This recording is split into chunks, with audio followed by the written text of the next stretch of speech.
hak atau wewenang dan kewajiban individu untuk mengatur dan mengurus organisasinya dapat meningkatkan kreativitas gitu. Saya mengartikan dari otonomi.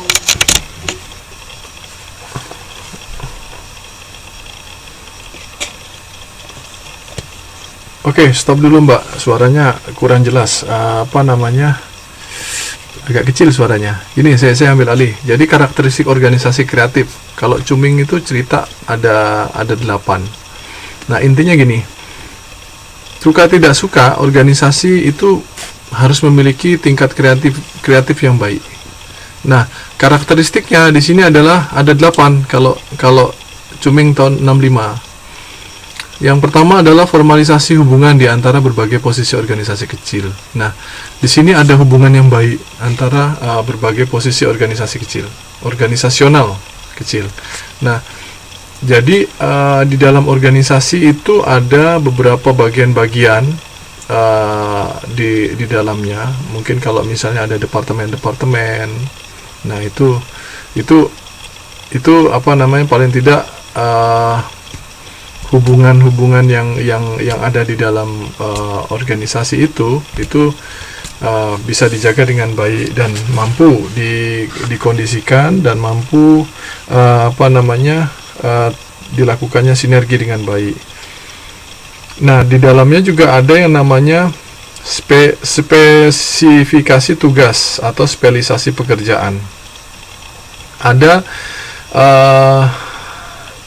perhatian dan dengan seksama terhadap kadang-kadang gini, kalau organisasi besar, misalnya di perusahaan besar, mereka akan menghargai nih, misalnya Mbak Betty jago khususnya di bagian apa, marketing, dia ya sudah ditaruh di bagian marketing. Jadi ada namanya the right job, the right place. Ada orang itu ditempatkan pada posisi yang benar sesuai dengan kemampuannya. Nah, kadang-kadang juga kita sering lihat potensi. Kadang-kadang kita sering ketemu apa itu ya, apa itu Mbak Frida? Ya, kadang-kadang kita sering ketemu tuh, Pak, ada tuh Pak di perusahaan tempat saya kerja itu pimpinannya atau manajernya itu naruh orang yang tidak tepat. Nah, itu bisa saja ketemu. Nah, jadi artinya dia tidak memahami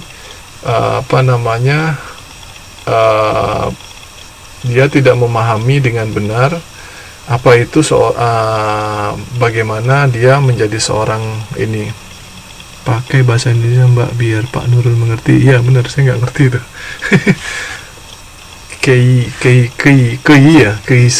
Nggak tahu saya. Oh, Buten boleh diterima. Oh gitu ya. Oke. Oh iya, oke. Maaf saya tidak jago bahasa Cina. Selanjutnya ada fleksibel dalam struktur berpengaruh, kekuasaan, kewenangan atau jaringan kerja yang berorientasi pada tugas. Ada penyimpangan yang relatif besar atau partisipasi dan otonomi diharapkan dapat meningkatkan kreativitas. Ada span of control menurun sehingga ada pengarah dan pengendalian. Nah, dari karakteristik organisasi kreatif di sini itu juga terangkum dan sudah dijelaskan bagaimana fungsi manajemen itu sendiri dilaksanakan untuk mencapai tujuan organisasi. Nah, intinya sekali lagi, sebagai mahasiswa manajemen yang nantinya akan lulus dan menyandang gelar sarjana ekonomi dan menjadi alumni dari program studi manajemen, jangan pernah lupa dengan apa itu manajemen dan apa itu fungsi-fungsi manajemen. Itu ya. Oke, baik. Sementara itu dulu yang bisa saya jelaskan dari modul 5 ini. Kira-kira ada yang mau didiskusikan?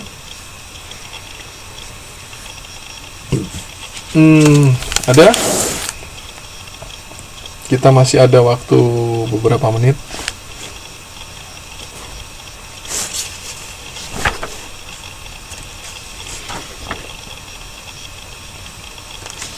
sebenarnya berbicara tentang manajemen ini hanya mengulang saja karena teman-teman juga ada ngambil mata kuliah pengantar manajemen ya. Saya pikir tidak terlalu sulit untuk teman-teman untuk memahami dari beberapa teori-teori yang kita enggak Mbak Sarina, jangan khawatir, ini hanya teori saja. Artinya teman-teman sudah paham dengan praktek di lapangan. Pak mau tanya, yang tidak bisa hadir di kelas Bapak hari ini minggu besok apa ada tugas tambahan? Itu nanti kita bahas di luar ini ya.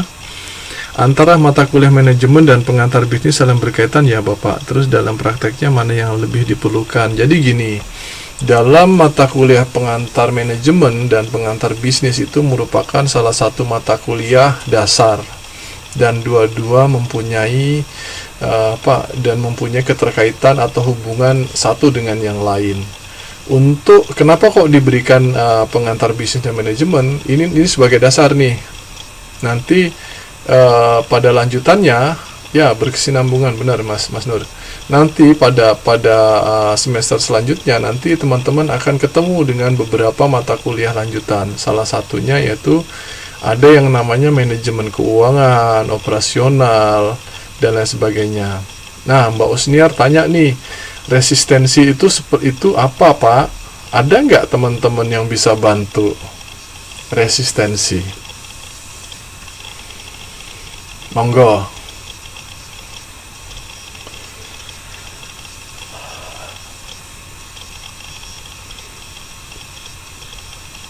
Ada yang bisa bantu saya resistensi sebelum saya jawab sendiri? Ya, silakan. Ya, silakan. Resistensi itu sebuah ketahanan dari pengaruh. Istilahnya penolakan, tadi di depan dijelaskan berbagai penolakan terhadap budaya-budaya perubahan-perubahan organisasi. Nah, contohnya budaya itu sendiri kan dipengaruhi dari perubahan organisasi itu sendiri dipengaruhi oleh anggota dalam organisasi itu sendiri. Contohnya kebiasaan, keamanan, perekonomian, di depan tadi sudah dijelaskan, dan resistensi itu adalah sistem penolakannya seperti itu.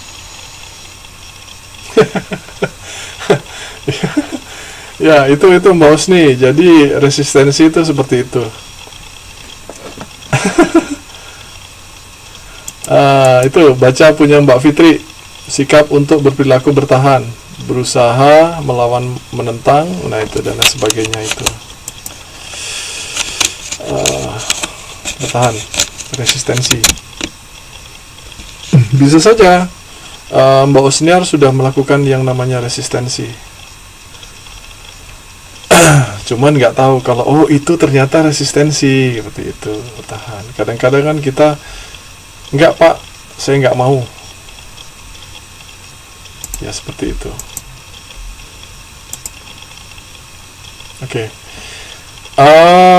Ada lagi?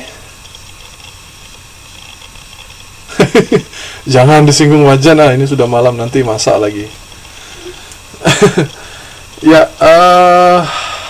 ada lagi? Hari Sabtu, hari Minggu kita ketemu ya. Hari Minggu kita ketemu TTM offline. Ya benar itu, jangan banting orang. Saya takut juga kalau banting orang. Iya. Jadi seperti itu. Ingat ya, calon pemimpin masa depan yang sedang dipersiapkan, paling tidak teman-teman harus mulai dari sekarang mempersiapkan diri dengan baik dan benar, menjalani proses dengan benar. Jangan lupa banyak-banyak doa biar semuanya bisa diraih dengan mudah.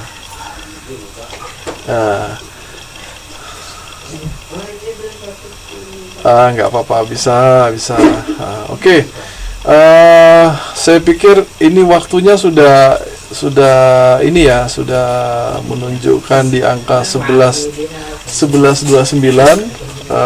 Apa namanya?